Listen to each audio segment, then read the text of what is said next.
Everyone, welcome to my YouTube channel. और आज हम लोग बात करेंगे डायबिटीज़ के बारे में। डायबिटीज़ जिसे कि शुगर की बीमारी या फिर मधुमेह की बीमारी भी कहा जाता है।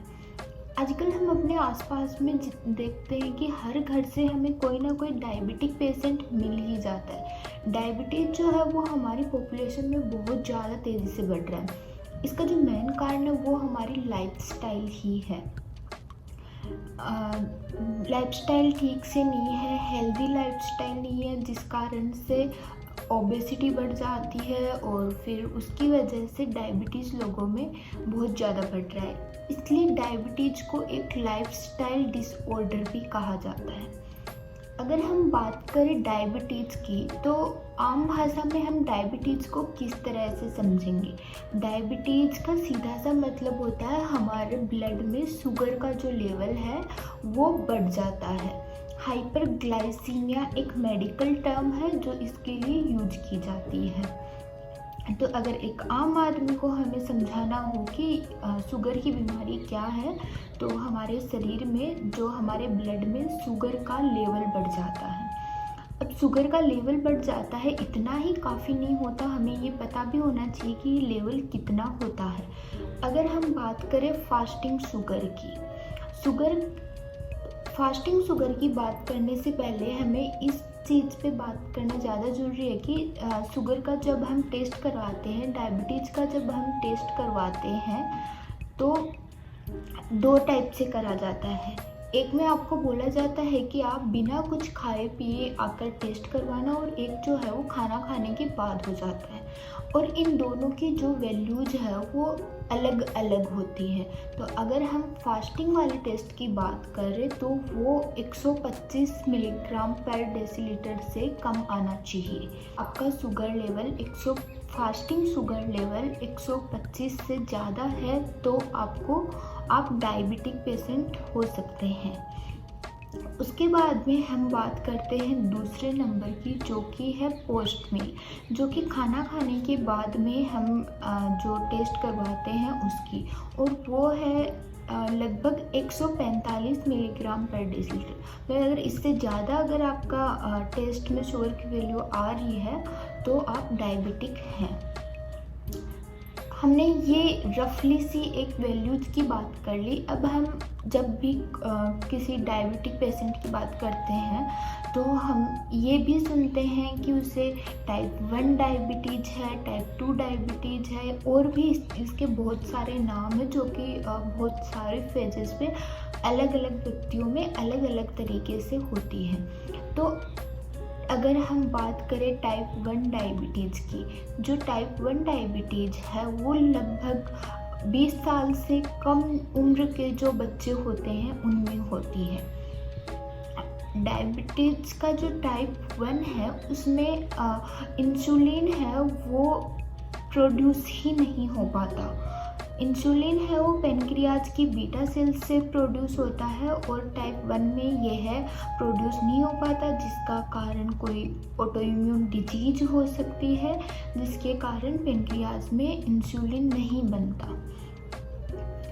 अब इसके बाद में हम बात करते हैं टाइप 2 डायबिटीज़ की। तो टाइप 2 डायबिटीज़ जो है वो डायबिटीज़ का सबसे कॉमन टाइप है, और ये जो है वो बच्चों में नहीं होता है, लगभग बड़ी उम्र के लोगों में ज़्यादा होता है। लगभग 95 पॉपुलेशन में टाइप 2 डायबिटीज़ ही हमें देखने को मिलता है। इसमें इंसुलिन प्रोड्यूस तो होता है, लेकिन इंसुलिन की जो सेंसिटिविटी है वो कम हो जाती है। जितना इंसुलिन हमारी बॉडी में प्रोड्यूस हो रहा है वो हमारी बॉडी को जितना इंसुलिन चाहिए उसकी रिक्वायरमेंट को पूरी नहीं कर पा रहा। इसकी वजह से हमें टाइप 2 डायबिटीज़ हो जाता है, और इसका जो मेन कारण है वो हमारी लाइफस्टाइल से, हमारे खाने पीने से, ओबेसिटी, इन सब से ही होता है। इसके बाद में हम बात करते हैं कि एक डायबिटीज़ का टाइप होता है जेस्टेशनल डायबिटीज़। जब कुछ महिलाएं प्रेग्नेंट होती हैं उस समय भी उनमें डायबिटीज़ की शिकायत हो जाती है, जिसे कि जेस्टेशनल डायबिटीज़ कहा जाता है। अब हम कुछ ऐसे सिम्टम्स की बात कर लेते हैं जो कि एक डायबिटिक पेशेंट के सिम्टम्स होते हैं, जिनको देखकर हमें पता चले कि सामने वाले पर्सन को डायबिटीज हो सकता है। तो हम सिम्टम्स में बात करें तो सबसे पहले आता है कि डायबिटीज़ के जो पेशेंट्स होते हैं उनको प्यास ज़्यादा लगती है, उनको भूख ज़्यादा लगती है, उनको पेशाब बार बार ज़्यादा आता है, थकान बहुत ज़्यादा रहती है। अचानक से या तो उनका वेट गेन हो जाएगा या फिर उनका वेट लॉस हो जाएगा। हार्ट अटैक की टेंडेंसी बहुत ज़्यादा हो जाती है। आई साइट्स वीक हो जाती है। अगर उनके शरीर में कहीं पे भी कुछ भी उन्हें थोड़ा बहुत कोई घाव होता है वो आसानी से बढ़ता नहीं है, अल्सर्स में चल जाता है। किडनी की दिक्कतें हो सकती हैं, उनको गैंग्रीन की दिक्कतें हो सकती हैं। तो ये एक ओवरव्यू है जो कि डायबिटीज़ के पेशेंट के सिम्टम्स हो सकते हैं। इन सिम्टम्स के साथ ही एक चीज़ और है जो कि डायबिटीज़ होने के चांसेस को लगभग 50% तक बढ़ा देता है। वो है कि आपकी फैमिली हिस्ट्री है उसमें डायबिटीज़ क्या है। अगर आपके पेरेंट्स को, ग्रैंड पेरेंट्स को अगर डायबिटीज़ है तो आप में और आपके बच्चों में डायबिटीज़ होने की संभावना काफ़ी हद तक 50% तक बढ़ जाती है।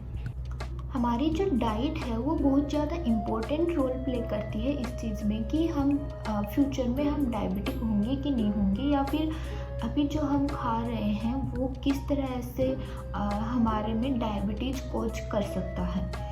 तो नॉर्मली हम लोग 3 चीज़ें खाते हैं, या तो हम लोग प्रोटीन खा रहे होते हैं, या फिर हम लोग कार्बोहाइड्रेट खा रहे होते हैं, या फिर हम लोग फैट्स खा रहे होते हैं। अगर हम लोग प्रोटीन खा रहे हैं तो उसका लास्ट में एंड प्रोडक्ट जो है वो अमाइनो एसिड होता है।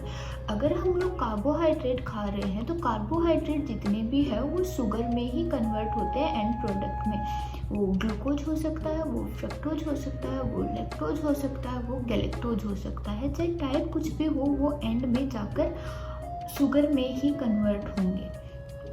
तो हमें ये ध्यान देना है कि हम दिन में कितना शुगर या फिर कितना कार्बोहाइड्रेट ले रहे हैं।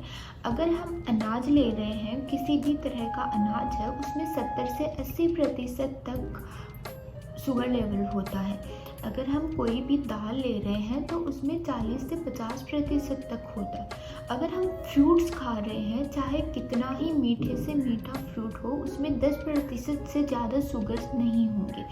अगर हम वेजिटेबल्स खा रहे हैं तो उसमें लगभग 3% या उससे कम शुगर लेवल होगा। तो अब हमें डिसाइड करना है कि हमें कौन सा खाना खाना है। डायबिटीज़ से बचने के लिए हम कार्बोहाइड्रेट्स को कट कर सकते हैं। हम बिल्कुल से कट नहीं कर सकते, हम उसे मिनिमाइज कर सकते हैं, वरना हमारी कैलोरी इनटेक का जो रेशियो है वो गड़बड़ हो जाता है। हमें कोशिश करनी है कि हम फ्रूट्स ज़्यादा खाएं, हम वेजिटेबल्स ज़्यादा खाएं, ग्रीन वेजिटेबल्स हैं उनको हम लोग ज़्यादा खाएं।